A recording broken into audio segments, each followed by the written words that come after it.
Hi students, I hope you all are safe, sound at your own places as well as you're working for the society, being safe yourself. So as we all know that previously we have learnt about project method and heuristic methods of teaching science as well as biology, and most of you have messaged me to take classes on unit 4.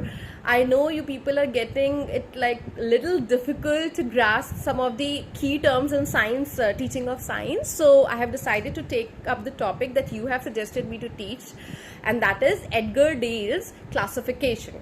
Okay, so today we'll be dealing with the Dale's classification system. तो जो dells का classification system है वो एक instructional media है जो कि technology में भी हम यूज़ करते हैं as well as it is used in teaching methods, और हम साइंस में इसको कैसे यूज़ करते हैं that I will be dealing it today. So giving a short introduction about Edgar Dale. He was an American educationist. इन्होंने अपनी जो पढ़ाई है वो अमेरिका में पूरी की और बहुत अच्छे वहाँ के विख्यात जो है एजुकेशनलिस्ट हैं. इन्होंने जो है अपने क्लासिफिकेशन को कोन ऑफ एक्सपीरियंस की उसमें एक्सप्लेन किया है. कोन ऑफ एक्सपीरियंस या फिर इनके क्लासिफिकेशन को कोन ऑफ एक्सपीरियंस के नाम से जाना जाता है. And it is totally based on audio visual methods of teaching. Audio जो आप सुन सकते हैं, विजुअल जो आप देख सकते हैं, वो मेथड्स ऑफ टीचिंग पे इनका जो क्लासिफिकेशन है वो पूरी की पूरी आधारित है. So this Edgar Dale's classification, A is known as cone of experience. B, he has explained it in the terms of audio-visual methods of teaching. C, it has 10 stages, लेकिन कुछ लोगों ने इसको मॉडिफाई करके 11 stages में भी बांटा है. stages या फिर क्राइटेरिया जिनके बारे में हम डिटेल से बातें करेंगे, और ये मैं आपको बताऊंगी कि कैसे जो है ये क्लासिफिकेशन हमारे टीचिंग ऑफ साइंस में बहुत ज़्यादा प्रयोग किया जा सकता है. जो इनका क्लासिफिकेशन है वो एक पिरामिड कोन है. कोन पिरामिड के फॉर्म में है. सी, you all know it's lockdown period and it's very difficult to find resources to teach you, so I don't have any whiteboard or something, but I have this. So I got this is my babies, so don't mind. So this is kind of a cone. We'll study from this only. ये कोन की तरह है. देखिए नीचे बड़ा है और छोटे छोटे करते करते ऊपर है. तो we have 1 2 3 4 5 6 7 8 9 and take it as 10. तो हम ये 10 क्लासिफिकेशन सिस्टम इसी रिंग से मैं आपको पढ़ाऊंगी.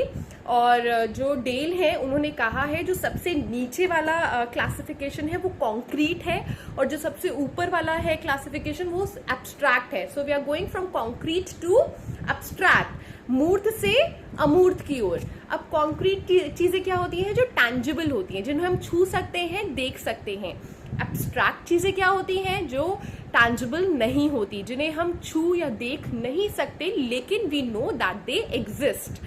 जो प्रिंसिपल्स हैं वो एग्जिस्ट करते हैं पर हम उन्हें छू या टच नहीं कर सकते, तो हम वो चीजें एब्स्ट्रैक्ट चीजें में गिनी जाएंगी. दूसरा जो इनका क्लासिफिकेशन है वो डिफिकल्टी लेवल पे आधारित नहीं है. ऐसा नहीं है कि नीचे हम डिफिकल्ट चीजें डालेंगे और ऊपर हम आसान चीजें के मेथड से पढ़ाएंगे. No, it is not based on difficulty level. What it is based upon is abstractness. Actually मैं आपको थोड़ा सिंपल वर्ड्स में बताती हूँ कि एडगर डेल ने क्या बोला है अपने क्लासिफिकेशन में. इन्होंने बोला है जो चाइल्ड की लर्निंग होती है वो एक कोन के प्रकार की होती है. अगर हम उन्हें कॉन्क्रीट चीजों की हेल्प से पढ़ाएं तो उन्हें बेहतर या फिर लॉन्ग टर्म तक याद रहेंगी. वेयरएज अगर हम एब्स्ट्रैक्ट चीजों से ही शुरू करेंगे तो उनके दिमाग में जो आउटलाइन है या जो पिक्चर है वो फॉर्म नहीं हो पाएगी.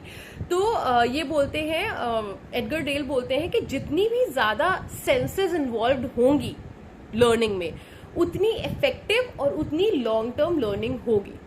सो अकॉर्डिंग टू हिम हम 90% ऑफ दी चीजें तब याद करेंगे जब हम वो कोई काम करेंगे. Right, when will do something then we will remind it या will remember it for a long duration of time. 70% of चीजें हमें वो याद रहेंगी जो हमने बोली है या लिखी है. जो हम बोलते हैं या जो हम लिखते हैं उसका सिर्फ 70% हमें याद रहता है. 50% हमें उन चीजों का याद रहता है जिसको हम सुनते हैं या देखते हैं. अगर हमने कोई चीज सुनी है या देखी है तो हमें वो पूरी 100% नहीं याद रहेगी, हमें उसका सिर्फ 50% याद रह जाएगा। 30% वो चीजें याद रह जाएंगी जो हमने सिर्फ देखी है, सुनी नहीं है, विजुअल स्किल्स। 20% जो हमने सिर्फ सुनी है, देखी नहीं है, ऑडिबल, ठीक है, ऑडियो स्किल्स। 10% जो हमने पढ़ी है, रीड की है।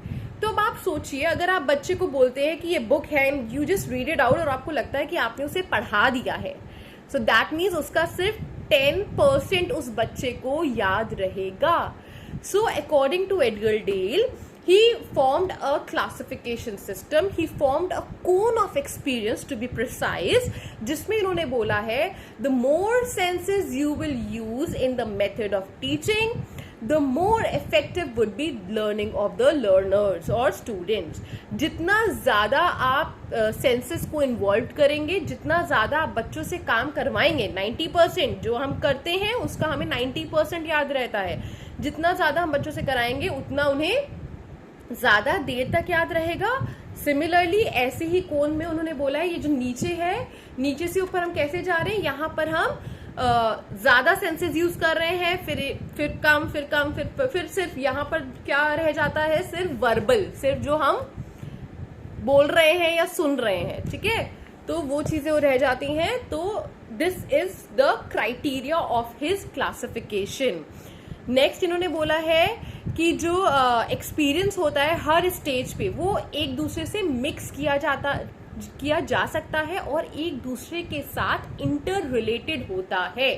यानी कि ये जो एक्सपीरियंस है ये ऐसा नहीं है कि एक सेकेंड, कि ये यहाँ है, दोनों अलग अलग एक्सपीरियंस है। No, they are interrelated to each other. एक दूसरे से ये एक्सपीरियंस जुड़े रहते हैं और एक दूसरे से रिलेट कर सकते हैं। तो हम चाहें तो इन एक्सपीरियंसेस को हम इंडिविजुअली भी क्रिएट कर सकते हैं और इन एक्सपीरियंस को हम रिलेटेबल भी करके पढ़ा सकते हैं।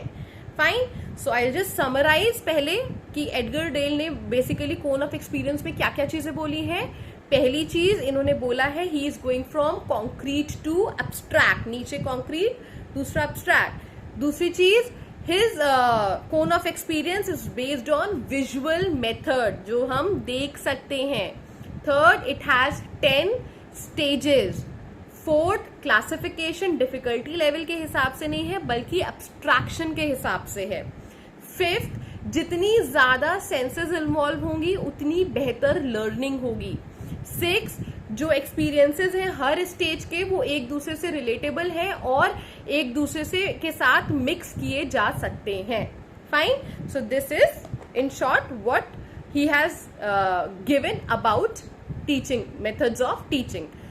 अब हम बात करते हैं कि एक्चुअली ये जो 10 स्टेज है वो है क्या। सबसे पहला आता है पहली स्टेज। जो पहली स्टेज होती है वो है परफॉर्म और do things, which is known as direct purposeful experience, प्रत्यक्ष उद्देश्यपूर्ण अनुभव। प्रत्यक्ष यानी कि हमने अपनी आंखों से देखे हैं। पर्पसफुल, उन एक्सपीरियंस का कोई पर्पस रहा है। अब वो पर्पस जो है वो पर्पस किससे रिलेटेड होना चाहिए? ऑब्वियसली आपके मेथड से, आपकी टीचिंग से, आपके सब्जेक्ट से, आपके कंटेंट से, ठीक है। तो पहली स्टेज क्या है? डायरेक्ट पर्पसफुल एक्सपीरियंस यानी कि प्रत्यक्ष उद्देश्यपूर्ण अनुभव। दूसरी स्टेज, दिस येलो रिंग, इसको आप दूसरी स्टेज समझिए। दूसरी स्टेज क्या है? कॉन्ट्राइव्ड एक्सपीरियंस यानी कि काल्पनिक अनुभव। अब कॉन्ट्राइव्ड एक्सपीरियंस में हम क्या करते हैं? हम चीजों को क्रिएट करते हैं। फॉर एग्जाम्पल, मैं आपको एग्जाम्पल देती हूँ वॉल्केनो का। अगर आपने कोई वॉल्केनो खुद से देखा है तो वो आपकी पहली स्टेज है। अगर आपने वॉल्केनो का कोई सिमुलेशन कराया है या फिर आपने कॉन्ट्राइव या फिर आपने वो चीज जो है सिर्फ काल्पनिक रूप से आपको दिखाई गई है कि 3D इफेक्ट या 3D में दिखाई गई है, so that is contrived experience. Model के थ्रू दिखाई गई है, that is contrived experience. Next is this blue ring, dramatized experience, नाटकीय अनुभव, जिसमें हम जो एक्सपीरियंस है उसको रिकंस्ट्रक्ट करते हैं और बच्चों को बोलते हैं उसमें आके पार्टिसिपेट करें। फॉर एग्जाम्पल, हम उन्हें एज ए सिचुएशन देंगे कि अगर ऐसा होता और हमने उनके एक्सपीरियंस को रिकंस्ट्रक्ट किया और वो हम उनको बोलते हैं कि आप इसमें ड्रामा के थ्रू पार्टिसिपेट करिए एंड ये फिर वो kind of first hand experience हो जाएगा बट आर्टिफिशियली क्रिएटेड हो जाएगा, राइट। नेक्स्ट इज डेमोन्स्ट्रेशन, प्रदर्शन। हमें सबको पता है डेमोन्स्ट्रेशन विधि क्या होती है। प्रदर्शन में व्हाट वी डू इज हम एक सेटअप लगाते हैं। हम सेटअप में फिर बच्चों को जो भी एक्सपेरिमेंट्स होता है या जो भी हमें डेमोन्स्ट्रेट करना होता है, हम वो सारी चीजें उनके सामने डेमोन्स्ट्रेट करते हैं। नेक्स्ट इज स्टडी ट्रिप्स, अध्ययन यात्राएं। हम बच्चों को कहीं बाहर लेके जा सकते हैं। फॉर एग्जाम्पल, अगर आप फ्लावर के बारे में पढ़ा रहे हैं तो what you will do is आप उन्हें बोटानिकल गार्डन लेके जा सकते हैं, राइट। वहां पर कितने सारे फ्लावर्स हैं, प्लांट्स के बारे में है, तो आप वो फील्ड ट्रिप के थ्रू देखेंगे, सुनेंगे, चीजें अपने आप ऑब्जर्व करेंगे तो बेहतर लर्न होगा, ठीक। नेक्स्ट इज आपका एग्जिबिट्स या फिर जिसे हम बोलते हैं प्रदर्शनीय वस्तुएं, जिन्हें आप मॉडल्स के थ्रू या मॉक पेपर के थ्रू आप प्रेजेंट कर सकते हो, डिमोन्स्ट्रेट कर सकते हो। Next is television and motion pictures. अब टेलीविजन का मतलब क्या है, आप उन्हें एजुकेशनल टीवी के थ्रू पढ़ा रहे हैं, आप उन्हें मोशन पिक्चर्स दिखा रहे हैं। जैसा कि मैंने आपको बोला, हमें सेंसेस ज्यादा से ज्यादा इन्वॉल्व करनी है, देखना भी है, सुनना भी है, बोलना भी है, समझना भी है, करना भी है। तो अगर हम कोई मोशन पिक्चर देख रहे हैं तो आपको वो ज्यादा लॉन्ग टर्म एक्सपीरियंस उसका रहता है। फॉर एग्जाम्पल, हमें जो है जब हम कोई मूवी देखते हैं तो हमें उसकी स्टोरी बहुत अच्छे से याद रहती है, लेकिन हमें टीचर अगर कोई क्लास में लेक्चर मेथड के थ्रू पढ़ाती है तो हमें वो चीजें इतनी अच्छे से याद नहीं रहती हैं। तो व्हाट वी डू इज कि हम क्लास में चीजों को मूवी के थ्रू पढ़ा देंगे या दिखा देंगे, जिससे बच्चों को वो चीजें बेहतर या फिर काफी टाइम तक याद रहें। नेक्स्ट इज ऑडियो रिकॉर्डिंग या फोटो, जिसे हम बोलते हैं सुनना या फिर रिकॉर्ड करना। हमने कोई ऑडियो क्लिप सुना दी उन्हें या कोई रिकॉर्डिंग सुना दी उन्हें, तो वो कौन सी हमारी सेंस इन्वॉल्व हो रही है, हियरिंग, ऑडियो एड इन्वॉल्व हो रही है। तो उस तरह से बच्चे सुनकर समझते हैं और सीखते हैं। Next is pectoral visual symbol, जिसे हम बोलते हैं दृश्य प्रतीक। सिंबल्स के थ्रू या पिक्चर्स के थ्रू जब हम बच्चों को पढ़ाते हैं या कुछ उनको समझाते हैं तो वो बेहतर समझ पाते हैं। लेकिन अगर आप वही चीज बोले कि अब फॉर एग्जाम्पल मैं ये क्यों लेकर आई हूं, मैं आपको बोल सकती थी ना कि एक कोन है और कोन में कैटेगरीज है, but I used this as a cone. तो मैं ये इसलिए कर रही हूं ताकि आप देखें और आपको समझ आए कि ये कोन के शेप में है, नीचे कॉन्क्रीट से हम ऊपर एब्स्ट्रैक्ट की ओर जा रहे हैं, right. So this is what pictorial representation. And last but not the least, it is text and verbal symbols. मौखिक प्रतीक, जिसे हम बोलते हैं, जहां पर हम सिर्फ और सिर्फ वर्ड्स का यूज करते हैं, ना कोई ग्राफ, ना कोई मॉडल, ना कोई पिक्चर, ना कोई motion, nothing. We just use words which are abstract. Abstract है ना, अमूर्त है, क्यों? क्योंकि वर्ड्स को तो आप छू नहीं सकते हो, you can just hear them, you know कि हाँ वो वर्ड्स हैं, बट आप उनके कांटेक्ट में नहीं हो, आप देख नहीं सकते हो उन्हें, अपने दिमाग में इमेज बना सकते हो, फाइन।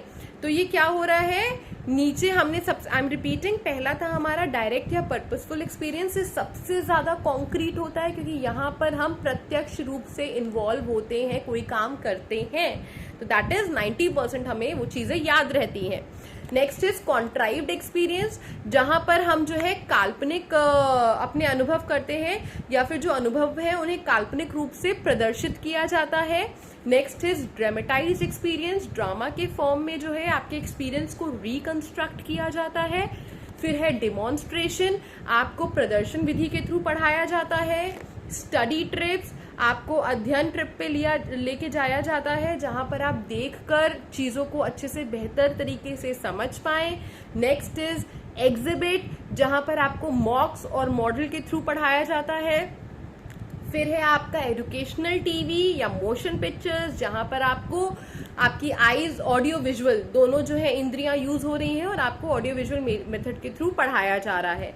नेक्स्ट इज ऑडियो या रिकॉर्डिंग, सिर्फ श्रवण क्षमता आपकी जो है यूटिलाइज हो रही है, ना आप देख पा रहे हो ना आप कर पा रहे हो। फिर है आपके पिक्चर्स, सिर्फ विजुअल क्षमता आपकी इन्वॉल्व हो रही है, सिर्फ आप देख पा रहे हो, जिसका शायद मुझे लगता है सिर्फ 20% you will retain. And then you have text and verbal symbols, सिर्फ मौखिक प्रतीक, जहां पर आप बातें करते हो या वर्ड्स के थ्रू बच्चों को समझाने की कोशिश करते हो. So this is all about Edgar's Dale's classification. आप याद रखिएगा, इन्होंने जो क्लासिफिकेशन दी है उसे कोन ऑफ एक्सपीरियंस बोलते हैं. इनके जो 10 कैटेगरीज हैं इन्हें याद रखिएगा. कॉन्क्रीट से एब्स्ट्रैक्ट जाते हैं, ये याद रखिएगा. और जो आपके एक्सपीरियंस है, जो लर्न आप करते हो, वो जो है मोटर स्किल्स आपके डेवलप होते हैं और साथ साथ आपके लिए वो इंफॉर्मेटिव लर्निंग लेकर आते हैं. So this is all about Dale's classification which is in your unit 4 of teaching of science. I hope आपको ये लेक्चर समझ में आया हो. In case you have any doubts, you are free to message me और comment it. Okay, thank you, stay safe.